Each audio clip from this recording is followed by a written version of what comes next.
Brooks Koepka, thank you for joining us. This must bring back good vibes, you know, Challenge Tour days back in Europe. Yeah.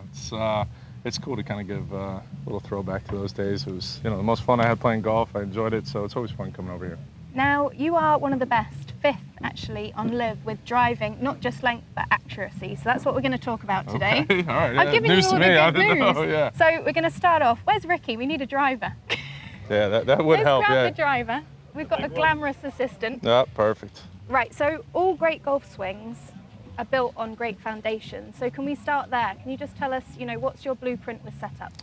Setup is pretty simple. I think one of the only things I'm trying to do when I get over the golf ball is make sure that I'm lined up correctly, and then ball position. And then from there, I just kind of let it all naturally happen, right? I've been playing this game for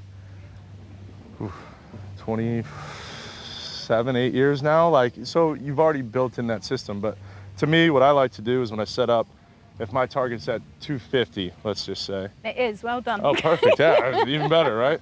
So 250, so I try to keep my feet a little bit left to that, which is parallel to that 250. I try to make sure that ball position is just inside. I probably play it a little further back than most people. Probably realistically, it's right in there. It's just a guess, I don't know, depending on the camera angle you get. And then from there, I try to make sure my shoulders match it, and then from there, it's just a turn and burn for me. So it's literally all just basics, getting the ball position right, alignment good. Now, fades or draws, what are you hitting at the moment? Have you got a tendency with this sort of fades, setup? Yeah, with Fades driver. all day? If I got a draw it, I'm hitting 3-wood. Well, I've actually got a shot of a draw here that we're going to look at now. That was probably a toe ball, yeah. You were like, that wasn't very, part of very the plan. simple. Right, let's have a little look here. Let's pass this over so we can see. Now, there's obviously not a lot of drivers here this week, but I'm going to show you 2 of your really good ones. Ricky, do you remember these? Oh, I can already tell by setup, yeah. Yeah, I could already tell by setup that it was, you know, your feet are a little more closed, trying to draw it. We'll assume the wind's off the right as well. But yeah, that one? I mean, that one's pretty straight. I'll take that. You take that one. I'll take that. Technically, you say turn and burn. Isn't that simple? Yeah, I think it is, right? The only thing, I don't think about anything in my golf swing. I just try to make sure that once I get to the top, I struggle when my shoulders stop moving, right? If my whole body, I want to feel like my feet are just pressing into the ground, and then from there, it's a full rotation. So once that happens, if my shoulders kind of hang back and get lazy with it, that's when you'll see a little bit more of a draw.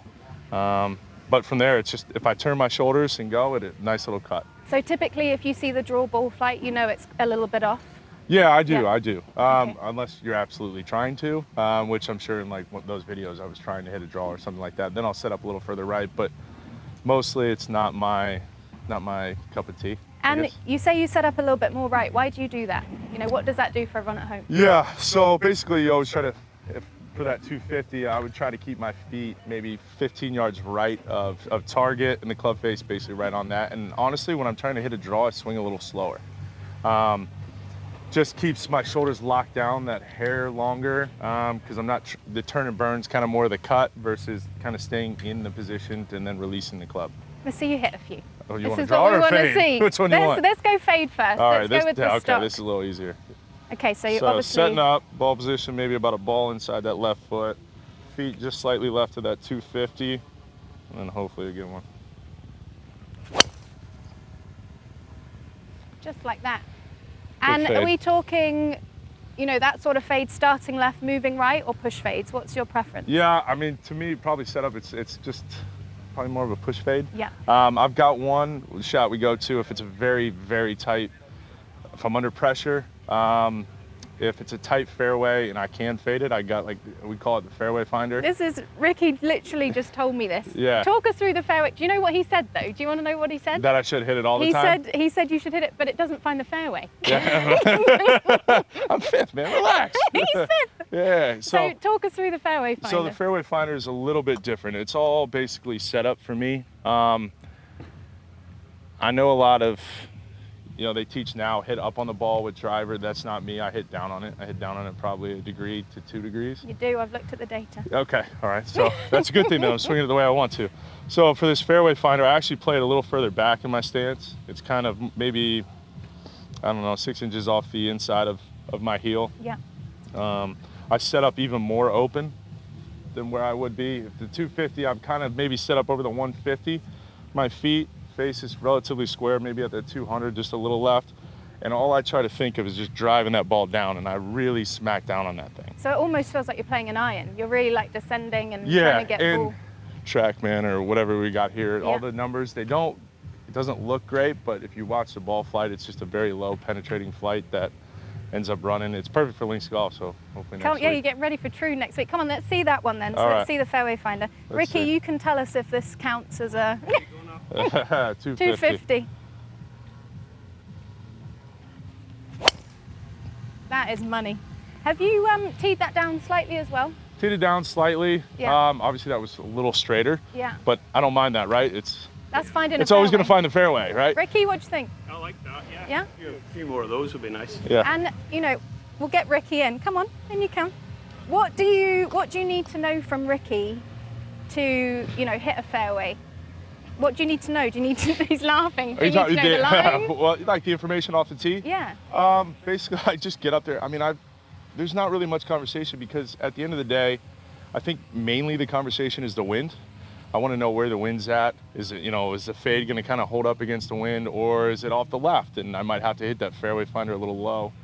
But that's really it. The sightlines, we've played the golf course. Usually, you know, you get there Tuesday, you played it Tuesday, Wednesday, Thursday. You've got a good idea of where you need to hit it. So the lines, I've already got that taken care of. It's just a matter of, hey, can you carry this bunker, or the wind direction slightly changed from when we played it, something like that. Does that sound about right? That sounds right. Unless the fairway really narrows and plays a little more downwind, we might change the club to hit it in the same spot, really. I was expecting him to give me a sarcastic answer, Yeah. but he's given me a... But quite often I walk down the next fairway and send him back up under the tee with the driver. You do a bit of full caddying. Walking forward and It's caddying. easy. Yeah, he's a caddy. He's trying to make I it as short love as that, possible. I love that. So let's see another one. All right. Same thing, fairway finder. Same thing, let's go fairway So finder. a little further back again, just slightly left, aiming kind of at that 150, and then just beat down on the back of it.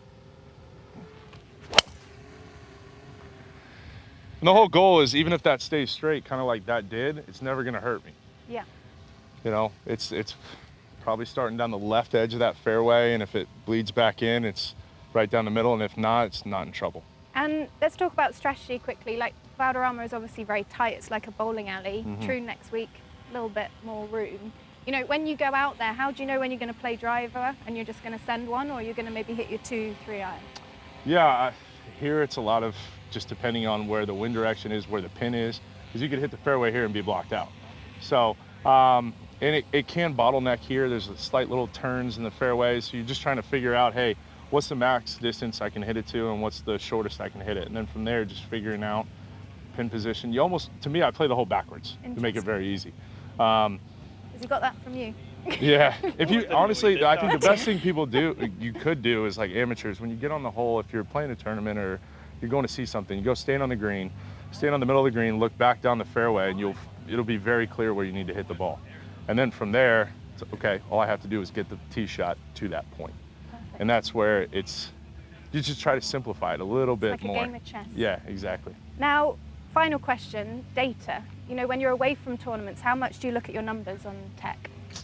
Not that much. Just leave it I'll to be your honest coach. with you. Yeah, occasionally I'll pop on just to, I like to do it when I'm swinging good, Yeah. and make sure everything is checking out versus, you know, hey, it's matching I think your eyes are the best tool you can have. Yeah. If I watch it, the flight's good, the spin's good, the movement is correct. Like, okay, now let's double check that. And then also too, when you get off, occasionally, you know, you might struggle for a little bit and you're like, hey, let's just check it. It might be something stupid as, hey, the face is a little more closed. Okay, well, is that because it's at address, it's a little more closed, or vice versa, it's open, it's set up? Just kind of go through the basics. I've always thought the easiest things you could do, just line up correctly and you'll be fine. That's what I find so interesting. Get literally the face, feet, alignment. You obviously know if it's not quite right, you've got your draw, you've got your blueprint. Bloody amazing. Yeah. Am I allowed to swear? I've sworn anyway. Thank you so much, Brooks. You were tied third here last year, so I'm hoping for all the good vibes this week. Yeah, me too. And you got the man on the bag. Yeah, he's done all right. He's done all right. He's been good. Thanks so much, Brooks. Thank you. Thank you. Appreciate it.